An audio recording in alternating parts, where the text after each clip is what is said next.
Chers amis auditeurs, bonsoir. Je vous accueille pour une nouvelle édition de Fréquence Orage d'Acier pour un thème directement politique. Cette fois, nous allons parler des chrétiens en politique. Alors, chrétiens en politique, à la fois les sources, l'histoire récente, l'histoire un peu plus ancienne aussi de l'engagement chrétien en politique. Ce soir, pour m'accompagner, Xavier Javel, mon assistant, bonsoir. Bonsoir.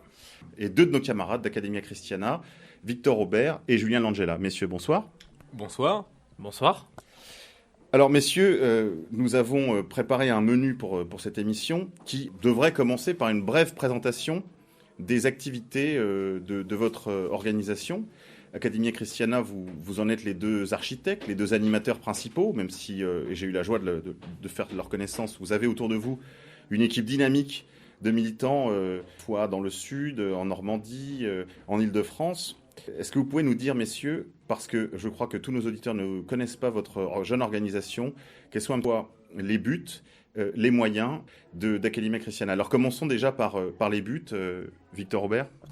Alors, quand on a créé Academia Christiana, le but était d'abord la formation de jeunes catholiques en insérant dans les milieux catholiques, si on peut appeler ça comme ça, à défaut d'autres mots plus précis, des thématiques politiques parmi eux, et ensuite en s'adressant également à des jeunes déjà soucieux des thématiques politiques, pour essayer d'en faire aussi des gens qui aient un esprit plus de verticalité, importer une certaine forme de transcendance aussi dans l'engagement, pas l'engagement politique en tant que tel, mais dans son engagement personnel et humain.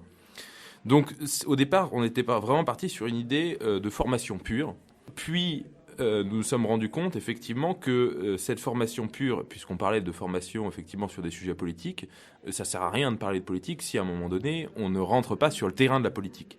Donc il nous est apparu nécessaire effectivement de trouver tout un certain nombre de moyens pour faire en sorte que tous nos jeunes qui passaient parmi nous s'engagent vraiment en politique. Alors il y a eu pas mal de réussites, pas mal de jeunes qui se sont engagés réellement sur des projets politiques concrets. Mais ensuite, il fallait trouver tout un certain nombre de leviers qui leur facilitent la chose, qui leur permettent de rendre cet engagement-là possible avec des pistes vraiment concrètes. Parce que faire de la politique, c'est c'est un impératif un peu large. Mais pour arriver à trouver quelque chose de concret, de pratique, sur lequel on va se raccrocher dans sa ville, là où on est, avec les moyens que l'on a, c'est beaucoup plus difficile et beaucoup plus vaste. Et voilà, je dirais, un peu là où nous en sommes, ce sur quoi nous sommes en train de travailler aujourd'hui. Oui, action politique, donc ordonnée à l'action, bon, malgré tout, donc c'est la nécessité de trouver des débouchés finalement à cette formation initiale. Quel âge a maintenant Academia Christiana, Julien Langella? Alors, Academia Christiana a 5 ans. On est vraiment dans une optique d'inciter nos jeunes à s'engager politique et de manière générale dans la cité.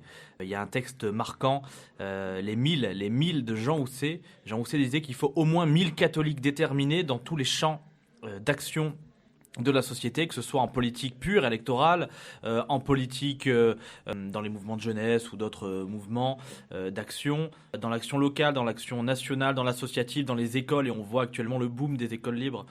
Notre objectif, c'est au-delà, donc, comme l'a bien dit Victor, de faire de la formation, c'est la formation en vue de créer un réseau, et de créer un réseau de gens qui sont capables de faire des propositions concrètes, et donc d'être en phase avec le peuple. Il ne s'agit pas de fantasmer sur une nouvelle chouannerie ou un nouvel ordre contre-révolutionnaire calqué sur des rêves politiques d'avant ou même du siècle d'avant, mais vraiment de savoir parler à notre peuple sans rien renier de notre foi d'abord, parce que l'un des objectifs fondamentaux d'Academia Christiana, c'est aussi de contribuer à faire des saints, et sans renier non plus nos idées sur un certain nombre de thèmes. Alors, Academia Christiana n'est pas un parti politique, n'est pas non plus un journal, on n'a pas une ligne directrice avec des commissaires politiques qui vérifient le respect de cette ligne, mais on a des sensibilités communes avec des petites divergences selon les sujets, mais voilà, il y a quand même une ambition commune et donc d'aborder certains sujets, certains enjeux, mais je crois qu'on aura le temps d'en parler tout à l'heure.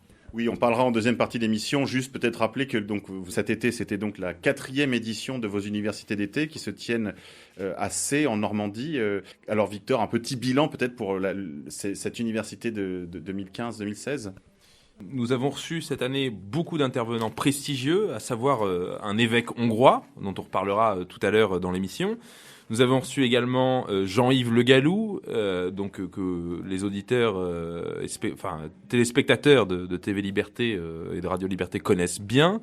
Nous avons reçu également beaucoup de journalistes, Charlotte Dornelas. Nous avons reçu aussi Slobodan Despot, qui nous venait de Suisse. Nous avons reçu aussi Ferenc Almasi du Visegrad Post.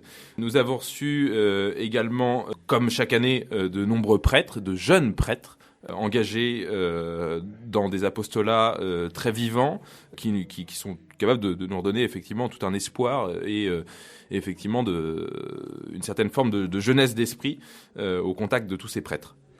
J'ai eu la chance de participer à quelques-uns de ces travaux cet été. J'y ai revu beaucoup d'amis et j'ai cru que cet été, c'était un peu le lieu où il fallait être. Il y avait des camarades du MAS, aujourd'hui défunts. Il y avait des gens comme Jean Terroir qui anime le cercle non conforme. Enfin, il y avait aussi une forme de radicalité finalement assez éloignée des préoccupations, a priori en tout cas, des milieux catholiques conservateurs auxquels parfois on est seulement confronté dans ce genre de réunion. Et il y avait un vent frais qui soufflait sur cette université d'été. Et j'ai fait moi-même la rencontre absolument charmante de gens comme Ferenc Almasi qui nous a parlé avec fougue et de sa matrie qu'est la Hongrie. Je crois qu'il y avait aussi d'autres personnalités, mais bon, il serait trop fastidieux de les énoncer toutes. En tout cas, je tiens à signaler, pour avoir fait beaucoup d'universités d'été, que celle-ci, quand même, sortait très largement du lot, qu'on y était vraiment très bien accueillis par la Fraternité Saint-Pierre, qui met à disposition ces locaux de cette école qui ressemble un peu d'ailleurs à une caserne et qui se prête tout à fait à ce genre d'exercice. Alors en effet, je voulais revenir sur l'université d'été, puisque notre engagement, notre volonté de former des jeunes pour l'engagement porte ses fruits, notamment, vous avez bien fait de le remarquer, dans le public désormais qui est le nôtre. On a autant des gens qui viennent, on a eu par exemple un élu du Front National, on a eu des jeunes qui sont passés par les identitaires, par l'Action française, par d'autres mouvements, même des gens qui n'ont pas d'activité forcément politique militante encore, qui se cherchent, mais qui sont intéressés. Et cette diversité, on y tient énormément. Et finalement, ça rejoint notre envie d'être radicaux, mais intelligemment radicaux. Alors là aussi, je ne rentre pas dans les détails parce qu'on en parlera tout à l'heure, mais il y a une différence pour moi fondamentale entre le fait d'être radical, c'est-à-dire de vouloir traiter les problèmes à la racine, d'être entier, d'être tout simplement intégraux dans notre façon de voir les choses, et d'être extrémiste, c'est-à-dire, selon moi, quelqu'un d'assez loufoque, complètement possédé par ses émotions, par ses lubies, par éventuellement un folklore un peu dépassé. Et donc voilà, on tient vraiment à cet état d'esprit-là qui, à mon avis, pourrait être résumé par un slogan, c'est fidélité et insolence. Je m'attendais un peu à autre chose, pour tout vous dire, messieurs. Je m'attendais à un truc un peu compassé, un peu ennuyeux, un peu bourgeois, et j'ai été très agréablement surpris. Donc, pour les plus jeunes qui nous écoutent et qui auraient ce genre de préjugés, je peux vous lever tout de suite l'hypothèque. C'était vraiment un moment de vraie camaraderie. Il y avait des gens un peu de partout en France. Enfin bon, on aura l'occasion d'y revenir. Je pense qu'on aura l'occasion d'y revenir cette année. J'aimerais bien, si vous en acceptez le projet, qu'on présente justement le projet de l'université d'été prochaine au mois de mai ou juin prochain, si vous en acceptez le principe, lors d'une prochaine émission. Voilà, je voudrais qu'on parle un petit peu maintenant de ce regard chrétien sur la politique, cet engagement chrétien en politique. Beaucoup de patriotes, même du public général, sont parfois émus de certaines déclarations du magistère romain, des déclarations du pape, sur la question des migrants en particulier. On voit mais pas seulement. Laudato Si a donné lieu aussi à de belles passes d'armes, en particulier sur les réseaux sociaux. Et j'aimerais justement qu'on s'attarde un tout petit peu sur les derniers propos du pape qui ont finalement assez peu retenu l'attention de ceux qui ont l'habitude d'être très critiques. Le pape a fait un voyage en Suède pour les 500 ans de la réforme luthérienne.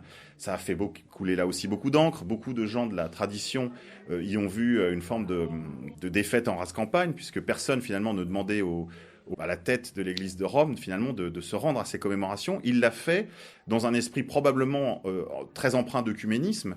Mais enfin, il y a aussi une dimension plus politique peut-être à ce voyage, sans m'attarder trop à ce voyage qui en lui-même appellerait beaucoup de commentaires et finalement c'est des conversations théologiques un peu oiseuses. On va rester sur la question strictement politique. Au retour de ce voyage de Suède, le pape dans l'avion je crois.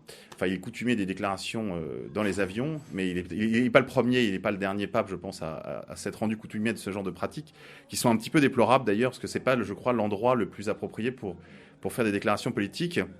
Après toutes les déclarations très favorables, en tout cas c'est ce qu'on en a entendu, à la question des migrants en Europe, a déclaré qu'il fallait que les pays européens soient très prudents, qu'ils redoublent de prudence. Le maître mot de cette déclaration, c'était prudence à l'égard de la question migratoire, Julien Langella. Si je me permets quand même une petite aparté, c'est quand même fondamental à mon avis quand on veut parler de la parole politique du pape, d'abord de préciser en quoi nous, catholiques, les premiers concernés, devons obéir ou pas, écouter ou pas cette parole du pape. Ça, c'est fondamental. Mais d'abord, il faut comprendre ce que c'est l'Église. Et je ne cherche pas ici à faire du catéchisme ou à essayer de convertir qui que ce soit. Mais pour nous, chrétiens, on a le droit d'être en désaccord avec cette vision-là, mais pour nous, catholiques, l'Église est un miracle permanent. C'est la seule institution en Europe, et là, c'est pas la peine d'être catholique pour le constater, il suffit de lire un livre d'histoire. C'est la seule institution humaine qui dure depuis 2000 ans, qui ne s'est pas effondrée.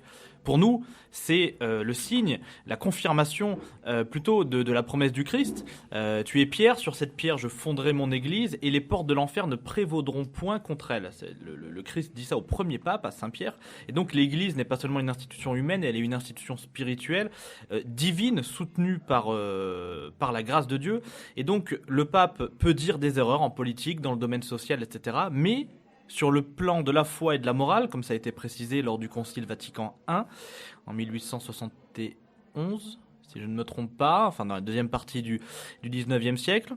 Voilà, le pape n'est pas infaillible sur les questions politiques. On a le droit d'être en désaccord avec le pape sans cesser de l'aimer, sans cesser de le respecter, sans cesser de le suivre dans le domaine qui est le sien, la foi et la morale. Donc oui, il y a de quoi être désarçonné par cet apparent revirement du pape. En fait, je crois que quand on connaît un peu le pape, quand on écoute ce qu'il dit, on a l'habitude d'être étonné, d'être surpris. Donc finalement, on n'est pas vraiment désarçonné. En tout cas, on se rend compte que c'est quelqu'un qui a une parole très libre et qui peut autant dire, appeler à l'accueil de l'autre inconditionnel, quand parfois il confond, et ça vous pouvez vérifier dans tous ses discours, réfugiés et migrants. Et en même temps, il appelle en effet à la prudence, et il l'avait dit déjà il y a 2 ans qu'il y avait un risque terroriste du fait de la présence de radicaux islamistes au sein des migrants. Donc en fait, ce propos-là en Suède n'est pas du tout nouveau, simplement qu'il est souvent étouffé et que les médias en général mettent en avant uniquement le discours misérabiliste, gauchisant habituel sur l'accueil inconditionnel des migrants. Mais par-dessus tout, ce qu'il ne faut pas oublier, quand on parle du regard que porte le pape sur l'immigration, je crois qu'il faut d'abord rappeler que c'est toute l'Église qui, depuis plus d'un siècle maintenant, porte un certain regard sur l'immigration. Ce premier regard, on ne va pas rentrer dans le détail, mais c'est un exemple très significatif. C'est immédiatement après le génocide arménien, le pape qui lance donc le principe de la journée des migrants. Et donc migrants, déjà, dans le discours de l'Église, ce sont les réfugiés. Donc le droit à émigrer dans l'histoire de la vision politique de l'Église, c'est le droit des réfugiés à sauver leur peau. C'est pas le droit de n'importe qui à venir chez nous pour un motif futile. Donc il faut déjà replacer ça dans le magistère, dans ce que dit l'Église. Et c'est ainsi que tous les papes se sont exprimés depuis toujours, c'est que ça doit être soumis à une utilité. On peut pas valider ce droit de l'immigration sans prouver le bien fondé de la volonté, sans prouver l'honnêteté de la personne, sans prouver qu'elle est vraiment en danger de mort ou en danger physique avéré.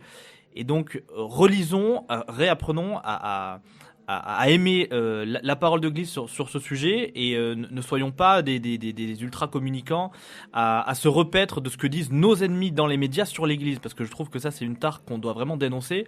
C'est ces catholiques qui parfois, et on l'a tous fait mais à culpa, ont tendance à attaquer le pape sur la base de déclarations rapportées par nos adversaires, nos ennemis. Or on sait que le combat politique et au-delà le combat intellectuel et même spirituel, c'est le combat des mots.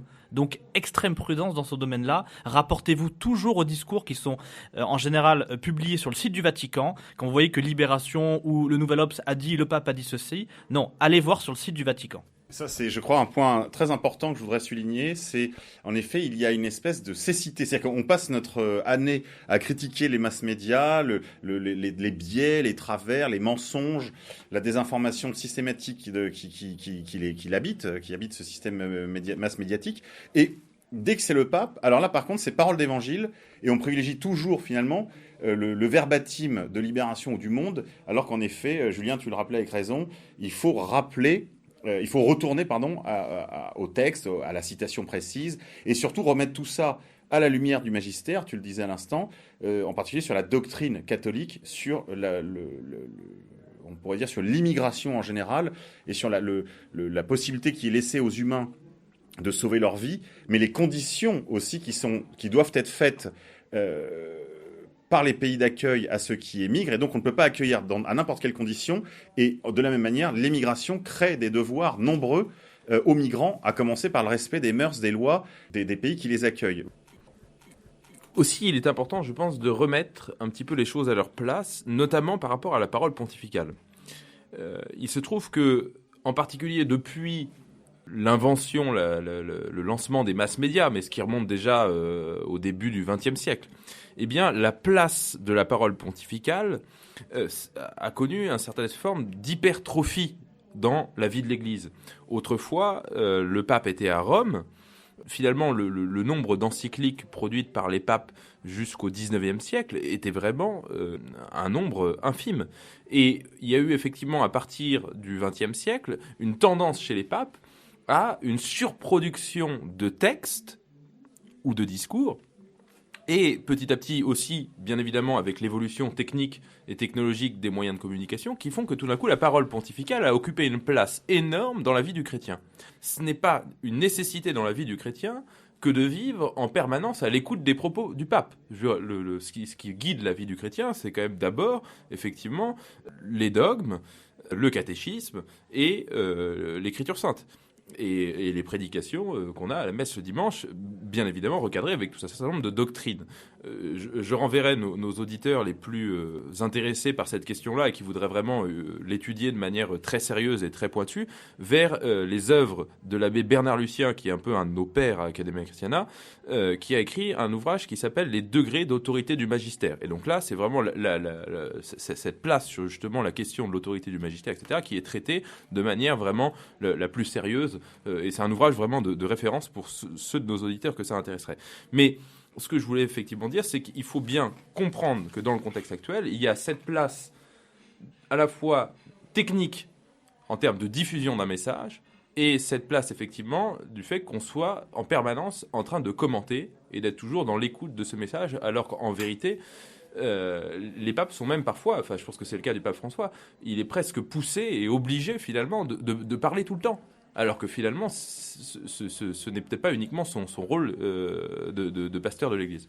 Oui, c'est certain qu'à l'ère de Twitter, les déclarations du pape prennent une autre couleur que quand il s'agissait de lire en chair, avec en plus la diction style 18e de nos vieux abbés. Finalement, ces propos prennent une immédiateté, une brutalité dans le rapport au temps, à la distance, à l'autorité même.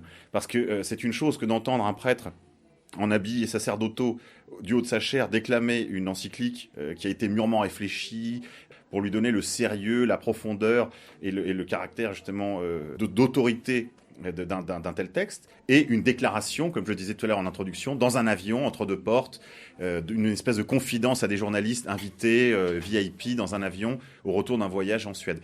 Ça me permet de faire une petite transition avec ce voyage en Suède, pour connaître un peu la Suède, pour savoir dans quelle situation de désastre absolu sur le plan identitaire et migratoire.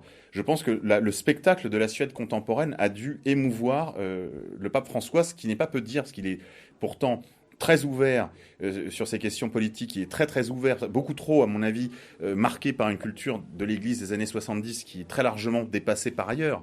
Cette culture, on va dire, d'influence de la théologie de la libération, qui a marqué la génération de Bergoglio, même si lui, il a été assez largement soustrait. Ce style pastoral des années 70, très pierre vivante, ce style même très sud-américain, un peu brutal, un peu... Victor. Il y a aussi une chose que m'a fait remarquer un prêtre assez récemment, c'est que le pape est très sévère vis-à-vis des milieux catholiques et d'église, notamment pour l'anniversaire du mouvement charismatique. On pourrait se dire qu'effectivement le pape François pourrait avoir une certaine bienveillance vis-à-vis de ce mouvement. Il a eu un discours effectivement extrêmement sévère vis-à-vis du mouvement charismatique. presque en condamnant certaines dérives, que le mouvement devrait revenir à ses origines, etc. Il a un discours finalement très sévère vis-à-vis des catholiques et extrêmement ouvert. La preuve en est quand il dit effectivement qui suis-je pour juger de l'homosexualité de tel ou tel personne, etc. Enfin, ou qui suis-je pour juger de tel ou tel problème. On a presque envie de lui dire vous êtes le pape. Enfin, désolé. Enfin, mais effectivement, il y a cette ambiguïté effectivement d'un discours très sévère vis-à-vis des milieux catholiques et un discours extrêmement open, comme on pourrait dire, vis-à-vis du monde. Voilà. Juste pour terminer sur ce sujet de la Suède, merci Victor, je crois que le pape a quand même ouvert les yeux probablement lors de ce voyage parce que la situation en Suède est tout à fait unique. Elle est malheureusement appelée à se renouveler un peu partout en Europe, en particulier en Europe occidentale. Je pense à l'Allemagne, je pense à la France évidemment. Et demain, si l'Italie et l'Espagne ne font rien, ils connaîtront des situations semblables. Il faut savoir qu'aujourd'hui, la Suède est absolument submergée par les migrants et ce ne sont pas des Maghrébins. Hein. Ils ont affaire à des peuples autrement plus street crédibles, comme des Afghans, des Palestiniens, des Iraniens, des Tchétchènes, tous les peuples que peuvent compter les Balkans, c'est-à-dire de l'Albanais, du Serbe, qui rejoue Mitrovica dans les banlieues de Stockholm et de Göteborg. Donc je crois que ce voyage en Suède aura peut-être servi justement à la réhabilitation de ce précieux nom pour les catholiques en politique qu'est la prudence, surtout devant ce phénomène migratoire absolument inédit. Julien Langella. Oui, j'aimerais juste rebondir sur ce que vous avez dit tout à l'heure au sujet du pape, et c'est vrai que c'est un personnage complètement insaisissable. À la fois, il a cette image, en effet, d'ouverture très large et de condamnation très sévère. Il a aussi eu un discours très dur sur les membres de la curie, on l'a vu, où il leur a fait la leçon publiquement, et c'était assez humiliant pour eux. Et en même temps, quand il dit « qui suis-je pour juger », il dit bien « qui suis-je pour juger les personnes homosexuelles », il dit pas pour juger l'homosexualité. Donc en fait, il reste dans la vision traditionnelle de l'Église qui est on distingue les personnes infiniment aimées de Dieu parce que faites à l'image de Dieu, de leurs actes. Leurs actes restent condamnables. Et là, les médias gauchisants se jettent sur lui en disant voilà, on tient notre nouvelle star, c'est génial, il défend l'homosexualité. Non, il défend simplement l'idée que chacun a sa place dans l'église, mais voilà, mais il ne valide pas des comportements. Il accueille simplement des personnes, et puis ça, c'est tout simplement parce que c'est un pape missionnaire. Et donc je pense que ça tempère son ouverture. Parce qu'il est missionnaire, il est intransigeant, et donc c'est ce pape-là qui est tant missionnaire, qui a vu le superbe travail que faisait, et que fait toujours, la Fraternité Saint-Pie X en Argentine, qui du coup ouvre les portes de l'église à la Fraternité Saint-Pie X. C'est le même pape qui nomme le cardinal,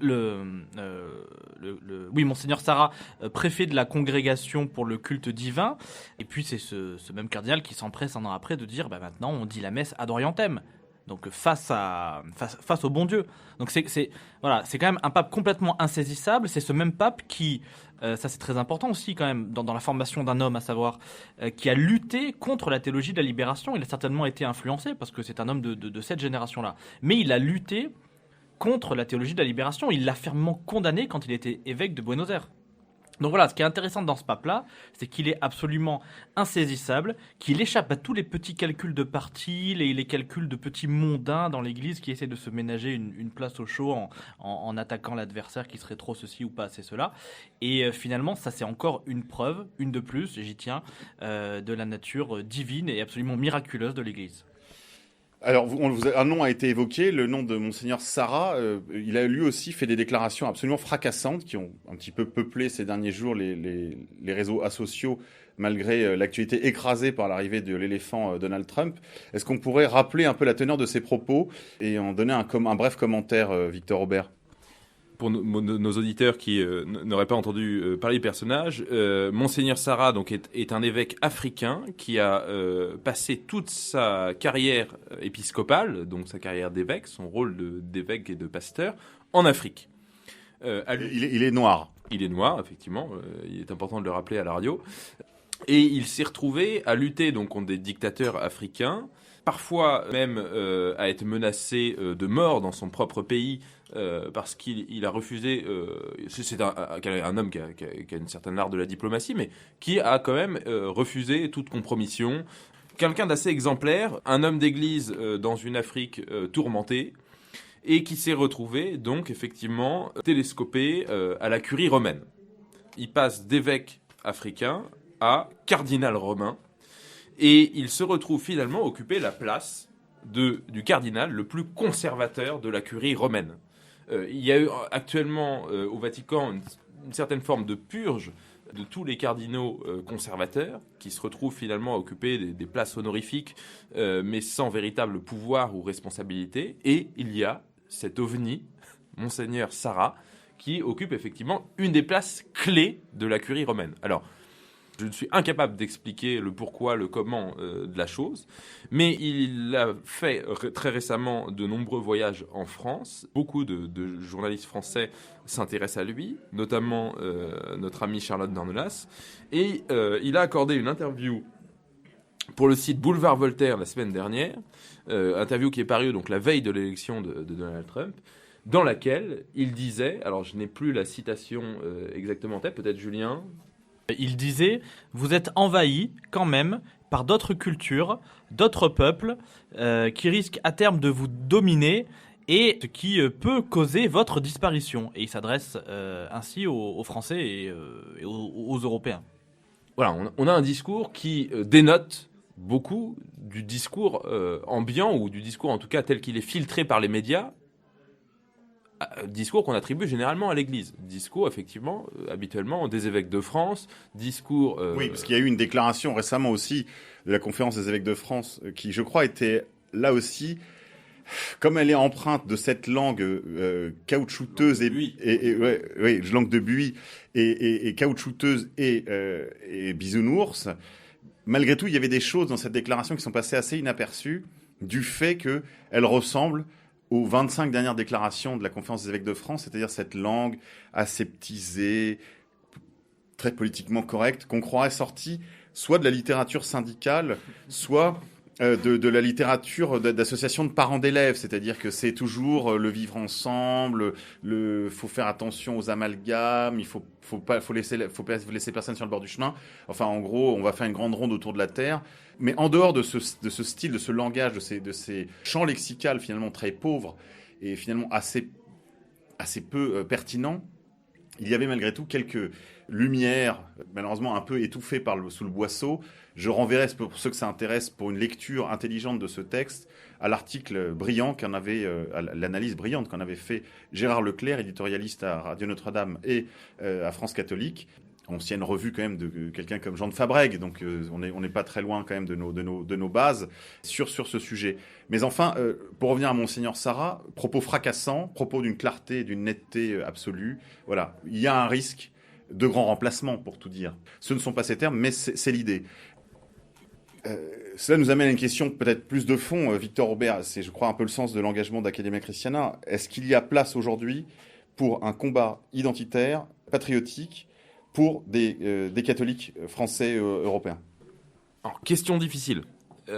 Pourquoi ? Parce qu'il y a deux aspects. Il y a d'une part un aspect doctrinal et un aspect sociologique. Sur le plan doctrinal, évidemment, il y a cette place, puisque si on relit le catéchisme de l'Église catholique sur toutes ces questions, la question du nationalisme, la question de la défense de la patrie, etc., la seule limite que pose l'Église, c'est d'une certaine manière l'agressivité, l'impérialisme conquérant. Et de ne pas faire de la nation ou de la patrie une idole. Voilà, exactement. Voilà, ça c'est la seule limite que pose l'Église. En soi, défendre un territoire, l'intégrité de ce territoire, défendre une identité, défendre... Enfin, je veux dire, même Jean-Paul II, en particulier son ouvrage Mémoire et identité, je veux dire, nous donne un texte excellent. Enfin, je veux dire, qu'en tant que militant identitaire, on peut reprendre à 100%. Oui, quand il est venu en France, il avait dit « Tenez à vos patries comme à la prunelle de vos yeux ». Exactement. On a effectivement un homme de l'Est qui a un attachement, un enracinement à sa terre que nous, Européens et Français, ayant connu la Révolution française, nous ne sommes plus capables d'avoir. Voilà. Donc on a là-dessus, sur le champ doctrinal, je veux dire, on a un boulevard devant nous. On a tout à fait tous les arguments pour justifier cette défense et cette compatibilité avec, effectivement, ce qu'on pourrait appeler le fait d'être un identitaire aujourd'hui. Donc il y aurait donc compatibilité entre une exigence d'un combat patriotique identitaire et les exigences de la foi. Je renvoie là-dessus nos auditeurs et catéchistes de l'Église catholique sur toutes ces questions-là. Voilà. Là-dessus, et puis c'est le travail d'Academia Christiana, enfin c'est le travail de toutes nos universités où on explique aux jeunes dans le détail, en rentrant dans les textes, cette compatibilité-là. Mais ensuite, dans un second temps, l'obstacle, par contre, devant lequel on est confronté, c'est effectivement la sociologie chrétienne. on se retrouve avec des années et des années de déformation sociale, doctrinale, d'embourgeoisement, tout un certain nombre de problèmes qui font effectivement que les catholiques ne sont pas toujours prêts à suivre sur ces questions-là. Julien. Alors oui, tout à fait. Moi, j'aimerais juste revenir sur le cardinal Sarah, mais très brièvement, et c'est en lien avec ce que vient de dire Victor. Vous avez dit tout à l'heure que le cardinal Sarah parle, on peut interpréter son propos comme étant une déclaration sur le grand remplacement. Mais oui, on peut même le dire carrément. Quand il dit « vous allez être envahi », c'est le mot qu'il emploie. Et ensuite, il dit « vous allez être dominé et au final disparaître ». Il n'y a pas d'autre terme, c'est le grand remplacement et c'est entre guillemets validé par le cardinal Sarah. Donc c'est très important, mais avant lui, quelqu'un d'encore plus important avait dit quasiment la même chose en un peu plus développé. C'était tout simplement le cardinal Ratzinger, juste avant son dernier livre, avant qu'il devienne pape Benoît XVI. Je vous renvoie à ce livre génial qui est vraiment, à mon avis, le pendant à Mémoire et Identité de Jean-Paul II. Donc l'Europe, ses fondements, son avenir. Et il dit, je pourrais vous retrouver la source et on pourra le signaler sur le site d'Orage d'Acier, l'Europe est en train de vivre une crise de son système circulatoire. Elle essaye de pallier à ce problème par des transplantations, c'est incroyable quand même comme terme, comme métaphore, des transplantations qui ne peuvent, je cite, c'est rigoureusement ce qu'il dit, qui ne peuvent qu'abolir son identité. Et l'Europe est donc menacée d'extinction, pas seulement démographique, mais allons plus loin, ethnique. Non, c'est le cardinal Ratzinger qui le dit, donc je décode. Le cardinal Ratzinger se plaint que l'Europe est 1, de moins en moins chrétienne, 2, de moins en moins blanche. Voilà, bon, c'est quand même énorme. Et ensuite, sur le lien entre la foi et le combat identitaire, on en reparlera tout à l'heure, mais je donne juste quelque chose, à mon avis, de fondamental qu'il faut rappeler, marteler incessamment. Nous sommes la religion de l'incarnation, du Dieu fait homme. Dieu a embrassé toutes les caractéristiques culturelles de l'homme en se faisant homme. Et ça, c'est encore une fois Saint Jean-Paul II qui le dit dans Mémoire et Identité. Il dit très exactement, Jésus de Nazareth est à jamais, pour toujours, le Nazaréen, le Galiléen. Et Don Gérard, dans un livre formidable aussi que tous les catholiques qui veulent s'engager dans la cité en politique ou non doivent lire, donc Demain la chrétienté, il explique très bien que Dieu, et ce sont encore ces termes, Dieu s'est fait race, parce qu'il s'est fait juif en la personne de Jésus, il s'est fait métier, parce qu'il s'est fait charpentier, il s'est fait terre, culture, parce qu'il s'est fait terre promise. Et là, cette fois-ci, je renvoie à Summi Pontificatus, l'encyclique publiée en 1939 par le pape Pie XII, qui dit « Notre Seigneur Jésus-Christ ne pleure pas sur la chute à venir d'Alésia », vous savez, le dernier précaré gaulois avant la conquête romaine. Il ne pleure pas sur la chute de Constantinople, il ne pleure pas sur la chute de Rome, par contre, il pleure sur la chute de sa patrie. Sa patrie, c'est quoi ? C'est Jérusalem. Julien, merci pour ces remarques. On va passer à la pause musicale. On se retrouve juste après.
Su vida y su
reinado musulmán.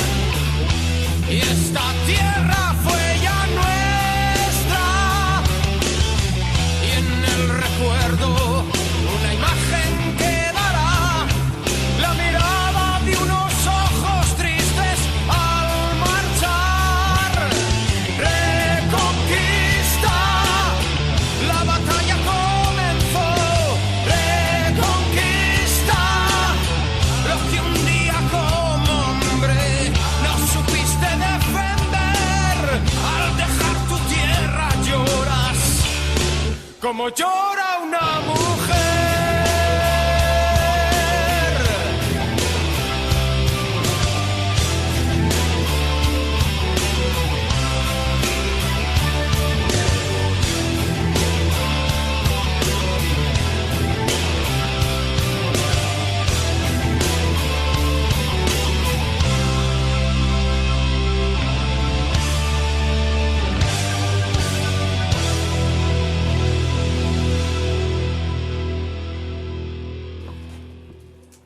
Après cette pause musicale choisie par notre camarade Julien, on revient au micro. Julien, vous aviez un petit retour en arrière, parler un petit peu de cette compatibilité entre engagement identitaire, engagement patriotique et foi chrétienne.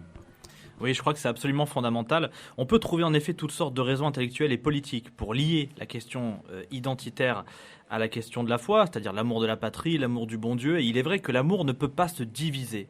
Le père Lacordaire disait à la fin du 19e siècle, un jour on vous dira que vous ne pouvez pas être patriote et chrétien à la fois. Bon, sa prophétie s'est réalisée, on y est. Mais on peut aller encore plus loin et il faut aller au cœur de notre foi, c'est dans les Saintes Écritures.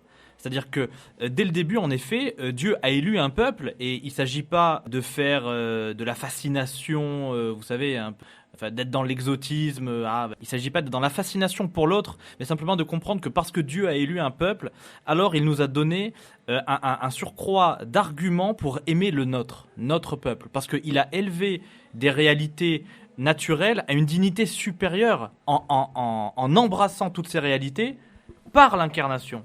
Et c'est ça qui est formidable. Et donc, avant même de parler de l'incarnation, on peut revenir en arrière chronologiquement et parler tout simplement de l'élection du peuple juif.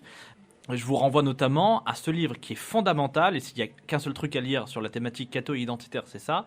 C'est le premier livre des Maccabées à la fin de l'Ancien Testament. La guerre des Maccabées, c'est quoi ? C'est Brevard chez les Hébreux, quoi. C'est la révolte du peuple juif, guerre de libération nationale contre l'occupant grec qui veut forcer les juifs à se promener à poil, à devenir juifs uniquement par le biais d'une intégration, par l'école du civisme, alors que pour les juifs, on était juifs par le sang, par l'héritage, pas par le mérite. Donc ça, c'est fondamental, ça devrait nous interpeller, nous, combattants identitaires du 21e siècle, du 3e millénaire. Toute cette épopée des Maccabées est absolument fascinante, avec des scènes de martyrs fabuleuses, avec la mère et ses 7 martyrs, ses 7 enfants qui sont rôtis par le roi de Syrie. Et on a là l'exemple vraiment, à mon avis, d'une reconquête à mener, en même temps d'une chute, parce que cette guerre des Maccabées se solde par une indépendance, le royaume hasmonéen, qui finit par chuter parce qu'il est orgueilleux et par renoncer lui-même à la foi pour laquelle, pourtant, il avait combattu. Et ça, finalement, je crois que c'est exactement ce qui nous menace. Et pour moi, ce livre-là est riche de leçons à la fois politiques et spirituelles. C'est-à-dire que il y a cet enracinement dans la culture à avoir pour défendre la foi, puisque, comme le disait Don Gérard, cette croix qui symbolise nos écoles, nos sanctuaires, on ne peut pas la défendre sans résister aux invasions qui menacent la terre qui supporte cette croix. Et en même temps, on a toujours ce péché d'orgueil qui revient, cet esprit orgueilleux d'impérialisme que Victor évoquait tout à l'heure, cette volonté de puissance qui n'a rien de chrétienne et qui menace de faire chuter absolument tout l'édifice. Pourquoi ? Parce qu'au final, on croit un peu trop, à mon avis, en nos capacités militantes. Alors bon, moi, j'ai découvert la religion par la politique, donc je ne vais pas dire du mal du militantisme. Au contraire, je suis toujours militant et je pense qu'il faut s'engager, qu'on n'a pas seulement le droit, mais le devoir. Mais on a un peu trop, parfois, je crois, cette tendance dans le monde catholique à compter uniquement sur nos forces militantes, à faire des cartes avec des aiguilles sur des tableaux en liège, avec des fils, et lui, il est de tel côté, lui, il est avec nous, lui, machin, etc. Il y avait un excellent article du blog Le Rouge et le Noir sur le dieu majordome. Et nous, catholiques, on a parfois tendance à avoir un dieu majordome qui nous assiste dans nos combats, mais qu'on convoque plus trop et dans lequel on a finalement plus trop confiance quand on mène nos combats politiques. Et moi, j'aimerais juste rappeler une évidence. J'ai presque honte de le rappeler, mais nous avons raison. Et en face, ils ont tort. Tout simplement parce que leur idéologie mondialiste de négation de toutes les différences, elle est contre nature. Donc ils sont condamnés à perdre. Ça ne veut pas dire qu'on doit rien faire et qu'on doit regarder le monde s'effondrer, parce qu'on est des catholiques, on n'est pas des cathares. Voilà. On doit reprendre un peu confiance dans la providence divine. Si on a raison, on sera assisté, on est déjà assisté et on va gagner. Et si on va perdre, c'est que le bon Dieu le voudra, comme il a voulu faire échouer les Hébreux à la fin de l'indépendance hasmonéenne, juste avant la conquête romaine. Et puis, voilà, c'est le choix du bon Dieu. Et ce que je dis, c'est pas un délire de progressiste, c'est tout simplement ce qu'ont dit tous les plus grandes voix de l'Église depuis le 1er siècle après Jésus-Christ. Cette comparaison entre les Français, les Francs, et donc peuple élu pour défendre l'Église et répandre son message à travers le monde, et les Juifs, peuple élu du bon Dieu. C'est pas une comparaison moderne, c'est quelque chose de très ancien dans la tradition de l'Église et qu'il faut aujourd'hui vraiment réhabiliter. Oui, dans l'Église semper idem, c'est-à-dire toujours semblable à elle-même, pas l'Église moderniste comme tu le dis Julien avec justesse. Cependant, juste pour éclairer un peu les auditeurs qui ont peut-être fait des anévrismes, il s'agit là d'une lecture évidemment à la fois historique et spirituelle de l'Écriture. Il ne s'agit pas du tout de plaquer là-dessus des interprétations contemporaines qui auraient trait à la destinée de l'État contemporain d'Israël et du sionisme contemporain. Il s'agit évidemment d'autre chose, je le dis à toutes fins utiles pour qu'on ne mélange pas tout, puisque en l'espèce, les identitaires et les patriotes, ce sont les Palestiniens, mais ce sera là aussi, malheureusement, l'objet d'une émission complète. Julien, une remarque ? Oui, parce que quand je parle des Juifs, je parlais évidemment du peuple hébreu. C'est-à-dire qu'après la venue du Messie, il n'y a plus de Juifs, c'est fini. Parce que le judaïsme est accompli dans le christianisme. Donc évidemment, quand on parle des Hébreux, on parle d'avant la venue du Messie. Après, il n'y a plus de Juifs, c'est fini. Bon, après cette précision, je voudrais qu'on passe à des sujets d'actualité plus immédiates sur la situation de l'engagement chrétien en politique. Alors là, on va parler de politique plutôt de cuisine, on va parler de cuisine, arrière-cuisine, cuisine politicienne, et non pas de la politique avec sa noblesse, selon les critères d'Aristote ou de Marcel de Corte. Il y a 2-3 initiatives en ce moment d'un point de vue chrétien en politique. Il y a d'abord, dans le cadre de la primaire de la dite droite d'affaires, de la droite opportuniste d'affaires, des Républicains et du Centre, il y a la candidature de peut-être 2 candidats, un très, très affiché, Jean-Frédéric Poisson, et un autre un peu plus discret sur ce sujet, encore que toute son identité politique ces dernières semaines a été justement d'envoyer des signaux pas très discrets finalement à l'électorat catholique conservateur, dirons-nous, en la personne de François Fillon. Qu'est-ce que ces 2 candidatures évoquent comme commentaire en vous, Victor? Bon, sur la question de François Fillon, ça évoque assez peu de commentaires. Enfin, pour moi, je pense que nos auditeurs là-dessus verront de manière assez évidente qu'il s'agit d'un coup de marketing électoral. Enfin voilà, bon, c'est assez évident, je veux dire, si on n'est pas trop naïf. Enfin voilà, bon. Pour la question de Monsieur Poisson, il a accordé un certain nombre d'entretiens à Famille Chrétienne, à Mondévy, qui sont effectivement intéressants en termes d'idées, de déclarations. Voilà, si effectivement ce monsieur est honnête, on peut être d'accord avec lui. Voilà. Après, la politique, c'est aussi un art pratique, un art concret. Moi, je sais pas, c'est la question qui me vient immédiatement à l'esprit, quoi. Pourquoi Poisson n'est pas au Front National ? Enfin, je vois pas vraiment l'intérêt. Alors, voilà. Selon la grande dichotomie, en gros, des patriotes et des mondialistes, oui. D'après vous, ce sera un critère suffisant, malgré les désaccords de fond dont il a fait témoignage plusieurs fois, sur la question de la laïcité, qui est quand même un sujet important, sur la question de la peine de mort, sur la question même de la préférence nationale en matière économique et non pas en matière sociale. Je crois que là-dessus, il a clarifié ses positions. Pour moi, Poisson, je dirais qu'il a une mauvaise stratégie vis-à-vis du pouvoir. Mais après, je pense qu'effectivement, si on considère que ce monsieur ne vise pas le pouvoir, qu'il vise simplement le fait d'essayer de témoigner, de faire du lobbying, ouais, enfin, pourquoi pas ? Enfin, j'ai pas d'opposition, de critique à lui faire vis-à-vis de ça. Si son objectif est vraiment d'arriver au pouvoir, je pense qu'il me fait un peu rire. Enfin, Oui, en fait, ce qui vous dérange, ce serait plutôt son positionnement stratégique, c'est-à-dire qu'il serait plutôt un hameçon qu'un poisson, là. Exactement. Julien Angela ?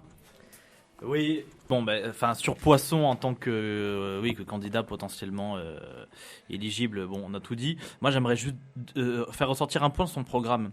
D'une part, il est pour l'abolition du regroupement familial sous certaines conditions. Enfin bon, bref, le droit du sol qui reviendrait le droit du sang. Donc, il est assez radical sur cet aspect-là, sur l'aspect de l'immigration. Et en même temps, il tombe, à mon avis, dans un piège qui est de plus en plus répandu dans le monde catholique, mais plus précisément, à mon avis, dans la bourgeoisie catholique de droite un peu réac aujourd'hui.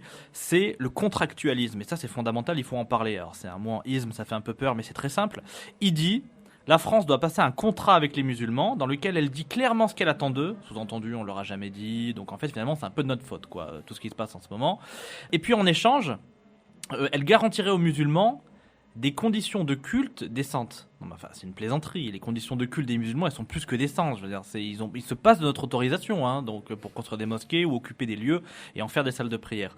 Et ensuite, je pense que ça, c'est vraiment l'écueil dans lequel tombe une partie de la droite qui a renoncé au principe de réalité, c'est-à-dire le fait que toutes les sociétés multiculturelles sont par nature multiconflictuelles. Il ne s'agit pas de s'en féliciter, mais c'est comme ça. Et on va vers l'affrontement. Je ne dis pas que c'est cataclysmique, que c'est demain tout va sombrer. D'ailleurs, je n'y crois pas. Je ne pense pas que ce sera aussi cataclysmique qu'on peut le penser. Mais il est clair qu'on ne va pas vers un mieux et on va vers plus de tension. Ça, on est plus ou moins tous d'accord là-dessus.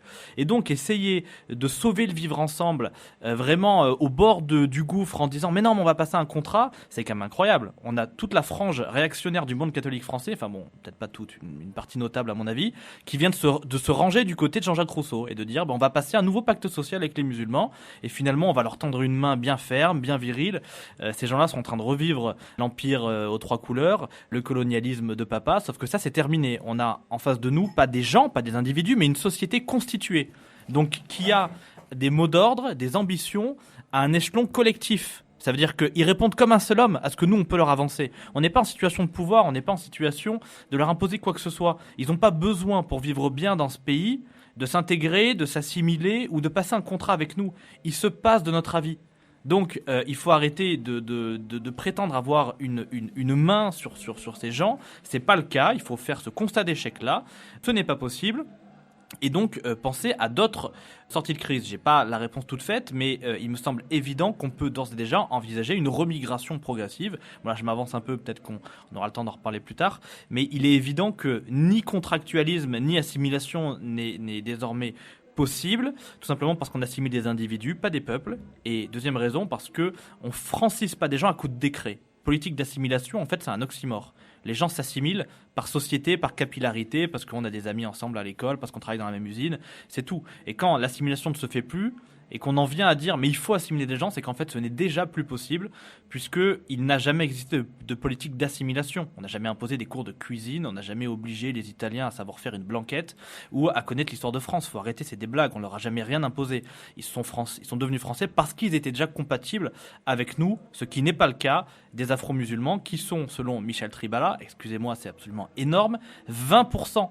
On fait quoi de 20% de la population française ? On va leur dire vous assimilez et vous allez aimer Clovis et Saint-Louis et comme ça vous arrêterez de violer nos filles dans les caves. Mais c'est une plaisanterie, ça fonctionne pas comme ça. Nous a rejoint notre chroniqueur de la camisole, Hector Burnouf, notre chroniqueur littéraire, notre trouble fête. On l'écoutera tout à l'heure nous parler de Bret Easton Ellis. C'est de circonstances. Alors, vous aviez un commentaire sur ces différentes observations de Julien et de Victor, Hector ? Absolument. Alors, ce que vous dites, c'est très juste. Hein. Le terme de contrat vous fait peur parce qu'il est idéologiquement marqué. Je pense que dans les mots de Jean-Frédéric Poisson, il pensait moins Jacques Rousseau qu'Henri IV, en quelque sorte, si vous voulez. Il y avait plus dans son esprit l'idée de recréer un édit de Nantes. Je vous rappelle que l'édit de Nantes, certes, donnait des garanties aux huguenots, aux protestants, c'est-à-dire qu'il leur donnait des places fortes, des moyens de se défendre éventuellement, d'être un corps au sein du royaume de France. Néanmoins, il n'autorisait pas la liberté de conscience, il n'autorisait pas la liberté de conversion, et c'est en quelque sorte cet édit de Nantes qui, en faisant une place aux protestants, a permis de limiter son expansion. Et je pense très franchement que aliéner une partie de territoire, même si c'est tabou, hein, ça fait très peur aux Français aujourd'hui, elle a raison, et je le comprends tout à fait, c'est paradoxalement ce qui pourrait nous servir de moins pire. Je pense qu'un édit de Nantes avec les musulmans, c'est probablement ce que Jean-Frédéric Poisson avait à l'esprit. Ce serait pas forcément la plus mauvaise porte de sortie. Vous parlez de 20% de musulmans, je vois pas comment on peut renvoyer 20% de musulmans du jour au lendemain. Je pense en tout cas, un édit de Nantes islamique serait plus réaliste que créer des charters. Julien ? Alors très rapidement, parce que c'est un débat très vaste, je pense que c'est un anachronisme. Alors je comprends tout à fait le décodage que vous faites des propos de Poisson, et je pense que vous avez raison. En effet, il pensait très certainement à cela, mais je pense que justement il se trompe parce que c'est pas la même circonstance historique. C'est qu'à l'époque, la France était quand même catholique, sûre d'elle, et que le Français moyen était sûr de sa foi. Il pouvait même pas imaginer croiser quelqu'un d'une autre religion, d'une couleur de peau différente. Enfin, je veux dire, les époques sont radicalement différentes. Donc là, je pense que s'il pense à l'édit de Nantes, comme vous le dites, il se trompe. Ensuite, oui, on peut pas renvoyer 20% de personnes d'un coup, sauf que en même temps, c'est un peu comme si vous me disiez, ouais, mais bon, vous avez mangé du poison depuis que vous êtes petit, vous allez pas arrêter quand même, vous allez avoir mal au ventre. Non, je pense que justement, ça va me déballonner, que ça va me faire du bien de me débarrasser des gens qui parasitent mon pays, pour une grande partie, pas tous, parce que je ne nie pas le phénomène social de l'assimilation. Il y a des gens extra-européens, j'en connais très proches de moi, qui, même africains, sont devenus français, anciens musulmans sont devenus français. Ça existe. Et moi, ce que je condamne, c'est pas l'assimilation qui existe, mais c'est l'assimilationnisme. Croire qu'on va faire des Français comme ça. Et ça, à mon avis, c'est un péché d'orgueil en politique. Et les catholiques doivent vraiment être très sensibles et très prudents là-dessus. Et deuxième aspect, à mon avis, fondamental, c'est qu'on a 2 tares de gauche qui sont rentrés dans la droite réactionnaire, pour aller vite, dans la droite catholique en France. C'est le contractualisme, qui est de plus en plus présent, à mon avis, dans les têtes de certains intellectuels, pas dans la plupart des militants, des sympathisants, des gens de cette frange de la droite. Et 2, cette espèce d'obsession du ça profite à qui. Alors, je vais pas faire de l'anticonspirationnisme, c'est un peu trop facile. Mais je pense qu'il faut pas non plus tomber dans la lubie conspi à tout prix et dire ouais, mais si un tel il l'a gagné, s'il y a tel conflit, c'est que un tel le souhaite. Évidemment, derrière un tel, on met plein de trucs. Je pense que s'il y a des conflits, c'est qu'il y a déjà des incompatibilités fondamentales et que, encore une fois, on revient au principe de réalité. Et les catholiques doivent être des réalistes. Pourquoi ? Parce qu'on sait que la parousie n'est pas de ce monde. On sait que, en tout cas, à la fin de ce monde, pas maintenant. On trouve pas la parousie, on trouve pas la béatitude dans un parti politique. Donc acceptons le monde tel qu'il est, acceptons la société telle qu'elle est, avec ses fractures, et donc luttons contre ces fractures au lieu de panser ses blessures avec un pansement sur une jambe de bois. Xavier Javel, vous aviez des remarques à nous faire sur la candidature éventuelle de Poisson, candidature compromise d'après Victor Aubert à la présidentielle. Mais enfin, le personnage a bonne réputation, il est d'origine de Rambouillet. Ça avait d'ailleurs été un candidat malheureux au moment de la présidence Sarkozy. Il y avait une partielle à Rambouillet qu'il avait perdue contre les Verts, ce qui était un signal très fort envoyé par l'électorat bourgeois, d'ailleurs, à cette droite vulgaire, à cette droite mal élevée qu'avait représenté Sarkozy. Et Poisson, déjà à l'époque, avait été un peu sa victime. Je crois que Poisson sera, cette fois-ci encore, puisqu'il a juré ses grands dieux, qu'il ne transigerait pas avec la parole donnée, qu'il soutiendrait mordicus quelques candidats qui sortiraient de ses primaires. Donc, il a quand même un peu un profil de cocu, mais visiblement, il n'est pas que cocu, il serait encore d'autres choses, Xavier. Alors, tout à fait, si je puis dire, parce que j'ai été pendant de très nombreuses années, malheureusement pour moi, un administré de Poisson et de ce que je pourrais appeler la trinité rambolitaine. On avait Jean-Frédéric Poisson, on avait Madame Boutin, et on avait Monsieur Gérard Larcher. Ces gens qui, à la base, étaient des tout petits élus de province. C'était vraiment, il y avait le maire, il y avait la copine du maire et le copain du maire, quoi. Le vétérinaire, l'espèce de prof de philo un peu raté, et l'espèce de bonne femme, on ne sait pas trop d'où elle sort. Et tout d'un coup, ils se disent, tiens, si dans Rambouillet, on créait un petit temple. Donc tout d'abord, ils commencent par créer une communauté protestante. Bon, rien de bien méchant. Après, ils changent de temple et ils disent il faut quand même créer un temple maçon dans cette ville. On en a besoin. Donc ils créent un temple maçon. À cette époque, on a Larcher qui c'est son deuxième mandat de maire. On a Poisson qui est son premier adjoint. Boutin, je crois qu'elle venait d'être députée, quelque chose comme ça. Enfin, ça commence à avancer. Donc ils créent ça. Ils s'y rendent avec tous les notables de Rambouillet. Tous les notables de Rambouillet qui passent de la paroisse de Saint-Lubin. Après, on a des liens avec les protestants. Enfin, c'est quand même, c'est très rambolitain, c'est très yvelinois. Vous dites que ce serait, entre autres, à l'initiative de Poisson que ce temple maçonnique aurait été créé à Rambouillet. Alors tout à fait, c'est vraiment l'initiative de ces 3 personnages-là, on en est sûr. Il était le premier adjoint, il n'y a pas eu d'opposition, au contraire, il y a eu Non, mais il était tout à fait d'accord, il était plutôt content, et on a quand même eu cette ligne qui s'est continuée, puisque quand Larcher, tout d'un coup, bizarrement, il y a eu une grosse arrivée de Larcher sur un plan national, on ne sait pas pourquoi au Sénat, bizarrement, étrangement, on a eu Poisson qui a pris sa place et qui a totalement continué sa ligne, parce que Poisson était maire de Rambouillet pendant quelques années. Après, il y a Boutin qui a commencé à couler parce qu'elle a pris des positions un peu plus rudes. Et Poisson s'est dit, très bien, on la dégage, je prends sa place. Et c'est ce qui s'est totalement passé. D'ailleurs, aujourd'hui, cette trinité a changé, puisque Boutin était virée, elle n'existe plus. On a Marc Robert à la mairie de Rambouillet qui a toujours été en gros le larbin Poisson-Larcher pour les Rambolitains et ceux qui étaient autour de Rambouillet savent très bien que Marc Robert, c'était celui qui faisait presque le porte-valise, quoi. C'était celui qui allait au Liban pour Larcher, quand Larcher disait oui, on aurait besoin quand même de se connecter culturellement avec certains pays du Moyen-Orient. Il partait une semaine, il revenait, etc. Enfin, c'était quand même assez louche. Oui, merci pour ces informations. Je voudrais rappeler quand même que dans l'équipe de Poisson, qui je dois dire, en tant que simple observateur, avait plutôt ma faveur ces derniers mois. Je le trouve plutôt courageux dans ses déclarations, assez habile lorsqu'il est contraint par la vindicte des lobbies qui n'existent pas. Il a maintenu ses positions tout en témoignant de sa modération de style et de propos. Cependant, dans son équipe, et ça doit nous faire douter, il y a des personnages comme Franck Marguin, qui était, je le rappelle, candidat à la primaire des Républicains et du Centre pour Paris. Et Franck Marguin était candidat on va dire, étiqueté Manif pour tous, pour faire simple, anti-mariage gay, et qui, en fait, était, accessoirement, l'amant du directeur de cabinet de Nathalie Kosciusko-Morizet, homosexuel comme lui, malgré son mariage à lui, Franck Marguin, qui lui aussi a dans beaucoup d'endroits bonne réputation, alors que manifestement, il a une double vie. Il y avait Dole pour son électorat. Voilà un petit peu de quel eau sont faits ces équipes. Je voudrais quand même dire un mot des autres organisations catholiques ou chrétiennes en politique. J'ai assisté récemment au colloque Ictus qui faisait assez discrètement mais ouvertement, on va dire pour les initiés, si on peut parler comme ça, campagne pour François Fillon. Est-ce que cela suscite en vous des commentaires, messieurs? Non. Et puis alors une autre initiative dont je voudrais quand même qu'on dise un mot, c'est la transformation de Civitas en parti politique, Victor Aubert. Bon, alors déjà d'un point de vue technique, la transformation de Civitas en parti politique, c'est d'abord déjà, je pense qu'on va pas se payer de mots. C'est aussi des questions financières très techniques et très pratiques. Je crois qu'ils s'en cachent pas trop. Je crois qu'ils veulent se servir principalement des élections comme d'un porte-voix et d'un moyen, disons, de financement public des partis politiques, tout simplement. Bon, voilà. Moi, j'ai pas tellement d'avis particuliers sur la question Civitas. J'ai déjà eu l'occasion de partager certaines discussions avec le porte-parole de Civitas, Alain Escada, qui ont vraiment, dans des discussions privées, et qui ont le cas de très sympathique, qui a une vision de reconquête sur le long terme, que je partage avec lui, voilà.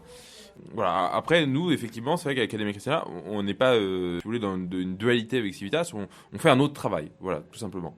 Moi, vraiment, ma vision, en tant que président d'une association, c'est vraiment la vision d'un puzzle.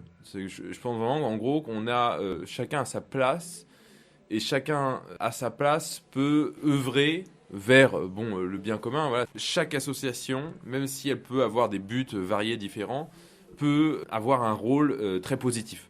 Moi, j'avais une question un peu brutale, mais répondez-y avec la franchise qui vous caractérise. Vous parlez de marqueterie, de puzzle, je comprends bien. Il n'y a pas de concurrence, il n'y a pas d'hostilité. Mais qu'est-ce qui vous retient, par exemple, d'envoyer certains de vos militants soutenir l'initiative de Civitas, par exemple? Julien Langella? Écoutez, moi je pars du principe qu'une initiative qui va dans le sens du bien commun, qu'elle soit menée par Civitas ou un autre parti, un autre mouvement, mérite d'être soutenue. Je crois que la qualité des catholiques en politique, c'est d'être partout.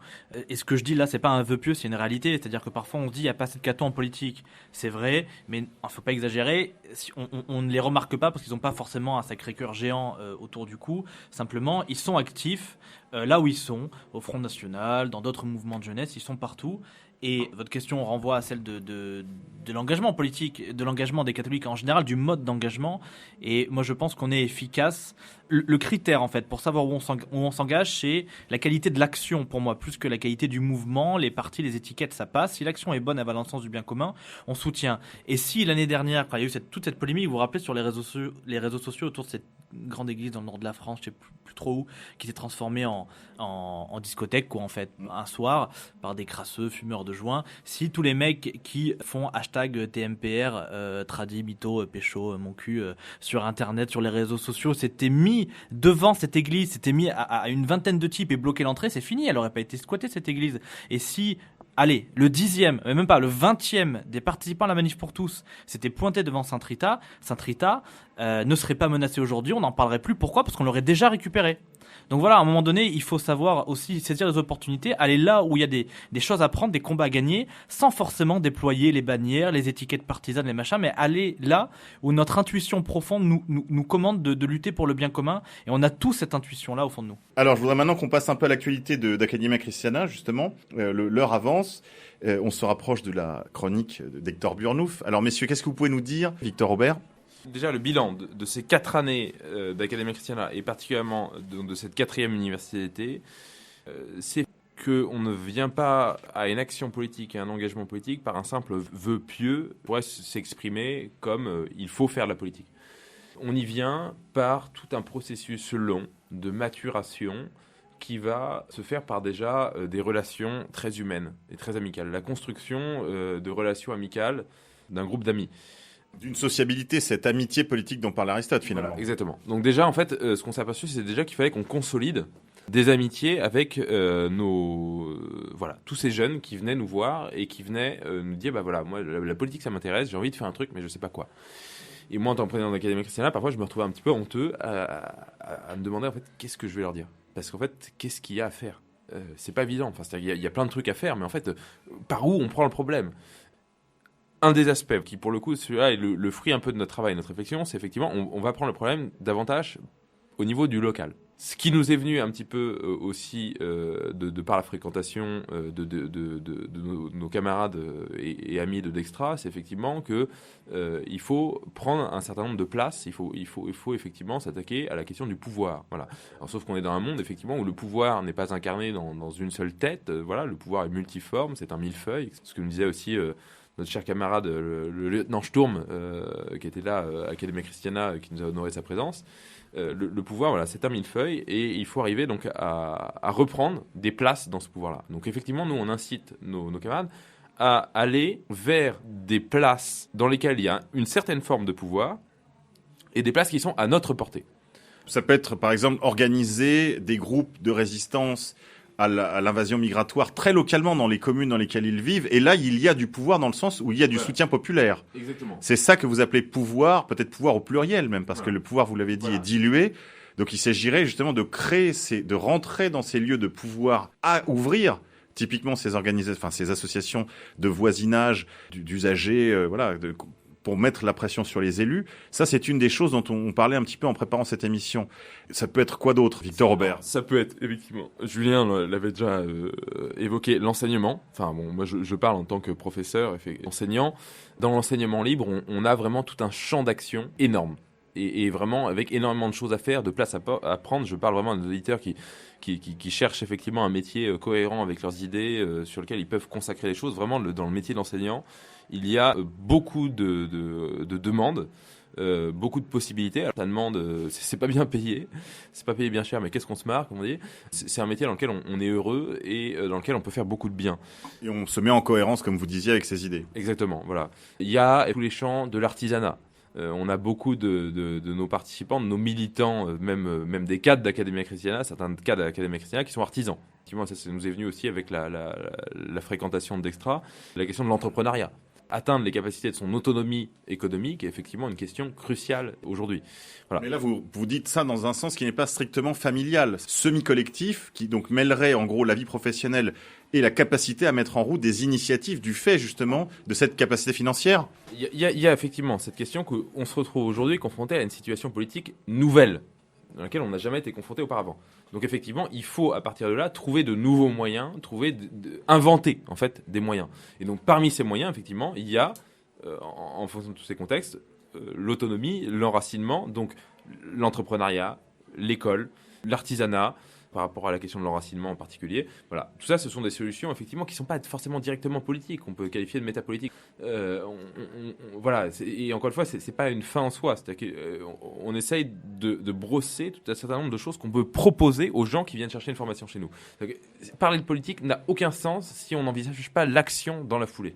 Donc, à partir du moment où on envisage l'action dans la foulée, il faut être capable de proposer à ces militants tout un certain nombre d'initiatives. Essayer de faire en sorte que ces initiatives soient réalistes. On ne peut pas dire à ces gens-là demain, allez, encartez-vous au Front National, prenez des places au Front National. Enfin, c'est quelque chose de très abstrait. Enfin, on peut y arriver si on a un contact local, etc. Mais en fait, il faut en discuter avec chacun et voir effectivement avec chacun quelle place on peut prendre, qu'est-ce qu'on peut faire dans la situation locale. Toi, tu habites au Mans, toi, tu habites à Toulouse. Qu'est-ce qu'on peut faire dans ta ville ? Et qu'est-ce que toi, tu veux faire de ta vie ? Et qu'est-ce que tu veux faire comme métier ? Voilà. Et effectivement, là-dessus, on essaie en train de réinventer une nouvelle forme de militantisme, réinventer une certaine forme de projet qui soit un projet global et intégral. Victor, merci. Un mot de Julien avant qu'on passe à la chronique ? J'ai pas grand chose à ajouter à ce que vient de dire mon ami Victor. En effet, on a toutes sortes de profils qui viennent à notre UDT, autant des élus que des militants, donc que les jeunes catholiques qui veulent s'engager et qui accrochent avec notre discours, avec notre façon de voir les choses, nous contactent, on saura les renvoyer vers les bonnes personnes. Et puis, à part ça, sur le fond, et notamment le prochain thème de notre université d'été, on le rendra bientôt complètement public, mais il est clair qu'on s'avance vers le thème de la reconquête. Et pour nous, la reconquête, c'est quelque chose de complet. C'est-à-dire pas seulement reconquérir nos rues, notre pays, au sens physique du terme, mais aussi reconquérir les idées que nous avons, catholiques, avons abandonné. Parmi ces idées, il y a l'écologie intégrale, et là on peut quand même saluer Laudato Si, qui a rattrapé à peu près 50 ans d'ignorance de la part de l'Église sur la question écologique. C'est d'un coup, enfin moi, en tout cas c'est mon avis. Je crois que le pape a beaucoup fait dans ce sens-là. Il parle d'ailleurs d'écologie culturelle. Il faut savoir reconquérir tous ces sujets, le sujet de la jeunesse, parce qu'à mon avis la jeunesse n'est plus de gauche, la jeunesse n'emmerde plus le Front National, comme le dit la fameuse chanson, c'est fini. Donc on doit reconquérir la thématique de la jeunesse, de l'écologie, de l'identité, de la justice sociale bien comprise. On n'est pas des égalitaristes, on n'est pas des marxistes, des communistes ou sous prétexte d'antilibéralisme. Non, nous, c'est pas l'égalité, c'est l'équité, c'est la justice. C'est chacun à sa place selon ses qualités, sa vocation.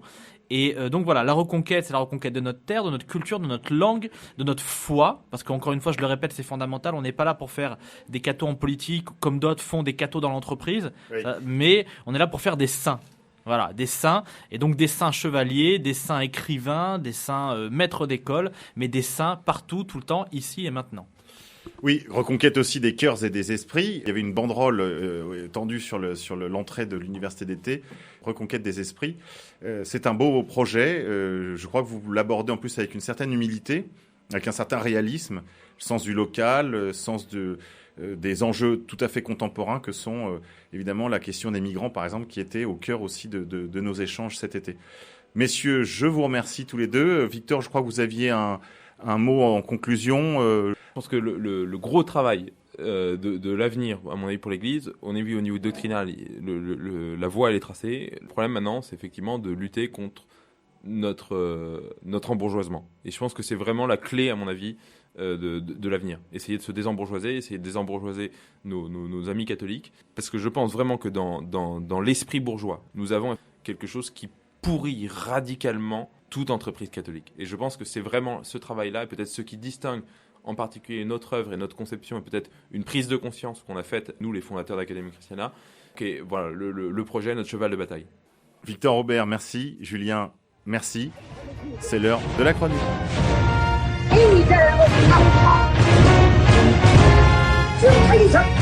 Alors Hector Guilleneuve, contrairement à vos habitudes, vous ne nous avez pas pondu un texte écrit, gravé dans le marbre. Vous êtes venu avec des vagues notes sous les bras. Si je comprends bien, Hector, vous avez eu du mal à vous remettre de la victoire de Donald Trump. Ce furent 48 heures d'extase, effectivement. On a un peu de mal à redescendre, bien qu'il le faudrait. Parce que Donald Trump, pour beaucoup le découvrent comme le perdreau de l'année, depuis qu'il a annoncé sa candidature aux primaires républicaines en mars 2015, je crois. Or, c'était un personnage très important dans la culture américaine, culture politique, puisqu'il arrivait en politique de manière un peu singulière. Il avait mis en cause la nationalité du président Obama en 2011 en alléguant qu'il n'était pas américain puisqu'il n'avait pas pu naître, enfin ses parents ne l'étaient pas. Oui, c'est ce qu'on appelle le mouvement birther aux États-Unis, c'est-à-dire ceux qui contestent l'authenticité du certificat de naissance d'Obama, né à Hawaï, de père kényan, adopté par un Indonésien et une mère, je crois, juive new-yorkaise. Ce qui est, disons-le, absolument délirant, mais c'est dans les vraies localités du personnage, au contraire.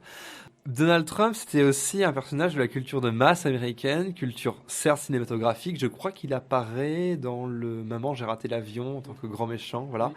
Il incarne le grand méchant dans Maman, j'ai raté l'avion. Il apparaît dans Les Simpsons également et qu'il imagine élu président en 2016. Ça c'est fréquent parce les Simpsons sont évidemment connectés avec le sommet de la pyramide Illuminati. Et donc en fait, ils ont toutes les informations en avance et ils ont prédit au moins une dizaine d'événements dans Les Simpsons. Tout le monde sait ça. Il suffit d'être évidemment sur les réseaux sociaux pour le savoir. Alors Trump, c'est très bien, c'est un sujet qui est très divertissant, mais très franchement, Hector, ça fait presque 3 jours maintenant, ou 4 jours qu'on en soupe. Alors peut-être on va parler d'autre chose, d'une autre Amérique. Justement. Alors parlons d'une autre Amérique. Parlez-moi de New York, puisqu'on parle de Donald Trump comme Hillary Clinton, qui a été longtemps sénatrice de New York. Ce sont des New-Yorkais. Alors on va parler aujourd'hui d'une autre Amérique, une Amérique tout à fait particulière, le topos new-yorkais. Alors parlez-nous, Hector, d'un auteur qui a votre affection, Bret Easton Ellis. C'est pas sans lien avec Trump, puisqu'il apparaît justement dans cette littérature-là. C'est pour ça qu'on a introduit le sujet par là. Alors, effectivement, il y a toutes différentes familles d'auteurs, d'écrivains américains. On pense aux écrivains Dixies, on pense aussi aux écrivains new-yorkais. Alors, les Dixies, c'est donc le Grand Sud, avec Steinbeck, Faulkner. Avec Caldwell, avec Faulkner, avec Kennedy O'Toole, avec une littérature qui met vraiment aux prises les gens semi-barbares américains, les gens de rien, avec une dureté, avec une violence dans les relations humaines, effectivement. Alors, autre topic littéraire américain, la science-fiction, avec cette grande diagonale qui va d'Edgar Allan Poe jusqu'à Lovecraft, qui se poursuit ensuite avec Philip K. Dick, par exemple. Et puis, on pourrait parler aussi des grands auteurs américains de l'introspection, par exemple avec des gens comme Philip Roth. Oui, et qui remonte très loin, qui remonte à Emily Dickinson, qui remonte à l'angoisse métaphysique de la nation des puritains, des gens qui sont absolument torturés par une espèce d'angoisse métaphysique dans une nation qui ne peut avoir que de racines fantasmatiques. Et effectivement, il y a toutes sortes de topos littéraires qui marquent l'identité américaine. Peut-être un dernier quand même, avant qu'on rentre vraiment dans le vif du sujet, celui de la wilderness. On en parlera lors d'une prochaine émission sur l'écologie intégrale, l'écologie radicale, la wilderness, donc la nature sauvage. Je pense évidemment à des gens comme... Oui, absolument, à Thoreau, ou c'est présent aussi chez Kerouac. Absolument. On a déjà eu l'occasion d'en parler longuement, je crois. Alors, pour ce qui est de Bret Easton Ellis et d'American Psycho, le récit s'amorce en fait sur le portrait d'un personnage qui est vraiment une figure de la monstruosité en littérature. C'est-à-dire qu'on a coutume de dire que le roman présente des personnages de manière complaisante, ambiguë, très humaine au final. C'est le propre du roman. Entre au final des personnes auxquelles on pourrait s'identifier par leur complexité, par la sinuosité de leur parcours. Il se trouve que le personnage d'American Psycho est en tout point un monstre absolu. Il s'agit d'un homme, il se nomme, le narrateur, Bret Easton Ellis, le nomme Patrick Bateman, une espèce de yuppie de l'Amérique des années 80, qui alterne son temps entre chauffer son siège dans la suite de papa et désosser des clochards la nuit ou poignarder des prostituées dans les rues de New York. Entre l'écoute de 2 albums, soit par exemple d'un groupe comme Genesis ou de la New Wave britannique du début des années 80. Alors, effectivement, donc vous l'avez rappelé, en plus d'être absolument odieux et monstrueux, il est absolument ridicule, puisqu'il a des goûts absolument grotesques. C'est des goûts artistiques qui sont très rudimentaires. Il s'intéresse qu'au gommage de son corps, qu'à son exercice physique. La seule chose qu'il remarque chez les individus, c'est la marque de leurs vêtements. Il est très fort pour rappeler une chemise Ralph Lauren, une cravate Armani.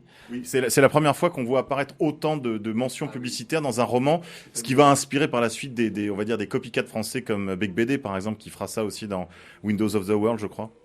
On est sur 3 pages, il peut détruire des chaussettes de couleur jusqu'à la marque du shampoing qu'il arrive à détecter, tout l'accoutrement. On est vraiment dans... L'auteur est à la fois très dur dans sa description de la monstruosité, mais aussi très très ironique.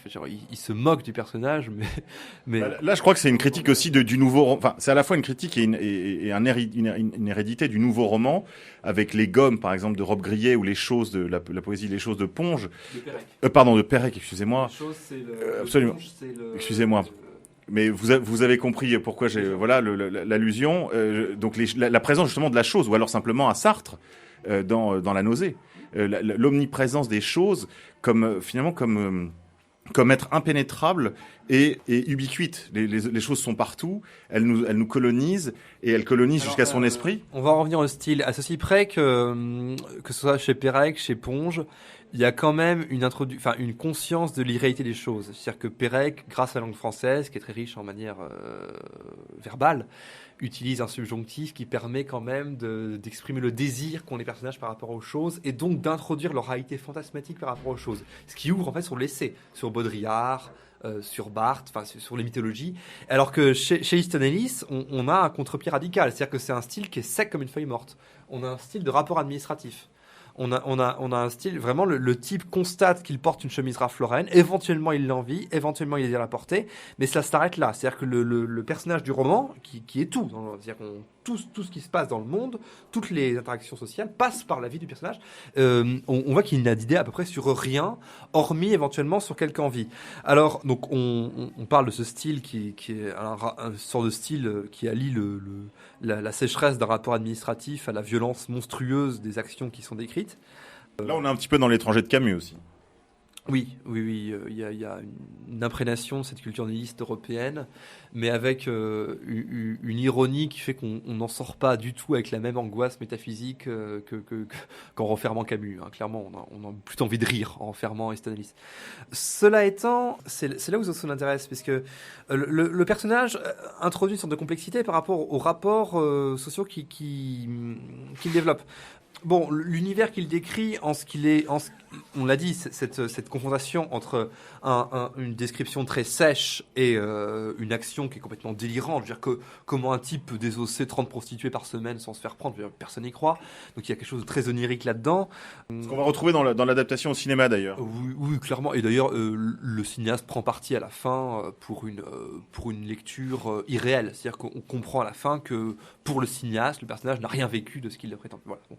Pour autant, le personnage se confronte à cet univers onirique par un univers qui est son univers social au final, qui est celui des yuppies, qui est celui des cadres de banque, dont il se fout royalement. C'est-à-dire que le personnage est dans une espèce d'indifférence par rapport à la mort, d'indifférence par rapport à la réussite. Bon, il faut dire qu'il a né dans une bonne situation.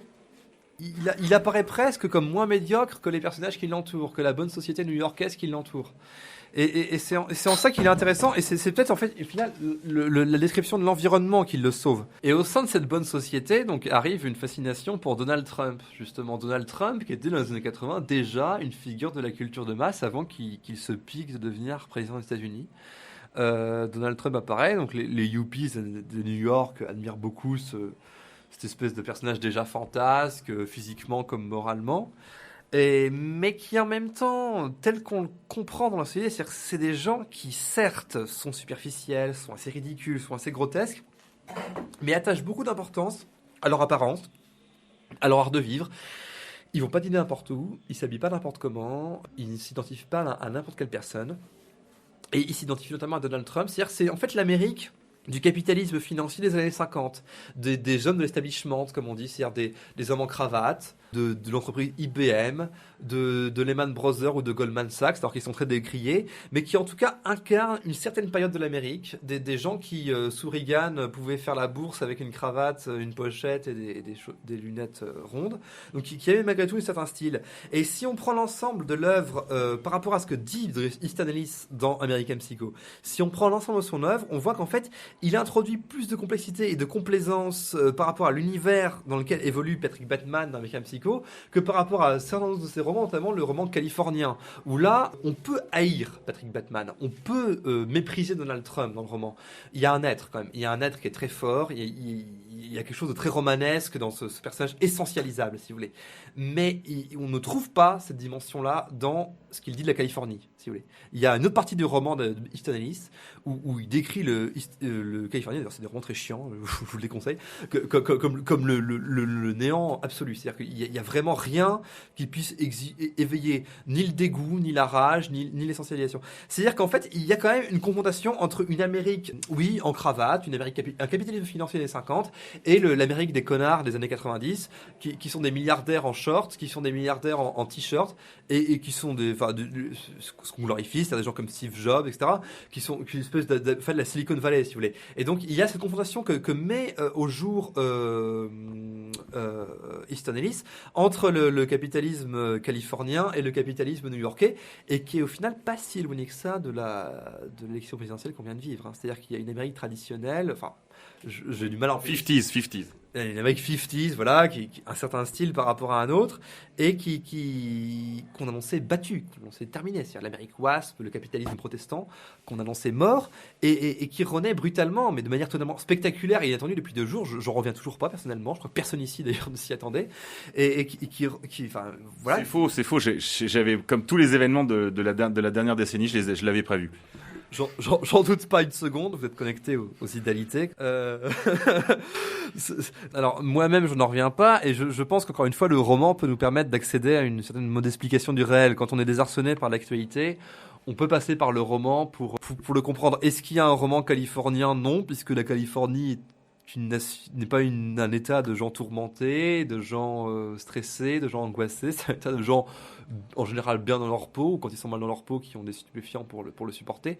Donc il peut pas y avoir un art ou un roman qui émerge en société où on glorifie à ce point le bien-être. Et donc voilà, il y a cette dimension-là dans l'ensemble de l'œuvre d'Easton Ellis. Une Amérique soft power nous invite en fait à trouver très humaine, très humaine, la figure monstrueuse du personnage d'American Psycho, de Patrick Bateman, et même celle de Donald Trump. Merci Hector Burnouf. Chers amis auditeurs, n'oubliez pas que vous pouvez nous retrouver sur les autres supports Québécois Liberata, sur Radio Méridien Zéro, que je salue et que je remercie. Notez cette vidéo en mettant un petit pouce vers le haut ou vers le bas d'ailleurs. N'oubliez pas non plus de vous abonner à la chaîne.